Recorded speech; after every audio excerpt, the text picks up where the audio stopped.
পিঁপড়া মৌমাছি না, পিঁপড়াও না। বাংলাদেশের কোথাও ফুটবলের এমন কোনো উন্মাদনা দেখা গিয়েছে কখনো? হয়তো দেখেছেন খেলার দিন ভোর থেকে লাইনে দাঁড়িয়ে অপেক্ষা করতে, এখানেও তাই হয়েছে। কিন্তু দেখেছেন কখনো দর্শকের স্রোতে স্টেডিয়ামের প্রাচীর ভেঙে দর্শক ঢুকে গেছে খেলার মাঠের ভেতর? এখানে গ্যালারি ভরে গিয়ে অন ফিল্ডেই ঠাঁই নিতে হয়েছে দর্শকদের। মনে হচ্ছে এটি কোনো গ্রামের মহল্লার ফুটবল। পিঁপড়া মৌমাছি না, পিঁপড়াও না।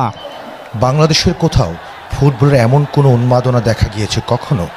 হয়তো দেখেছেন খেলার দিন ভোর থেকে লাইনে দাঁড়িয়ে অপেক্ষা করতে, এখানেও তাই হয়েছে।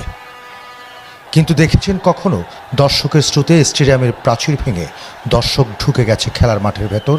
এখানে গ্যালারি ভরে গিয়ে অন ফিল্ডেই ঠাঁই নিতে হয়েছে দর্শকদের। মনে হচ্ছে এটি কোনো গ্রামের মহল্লার ফুটবল।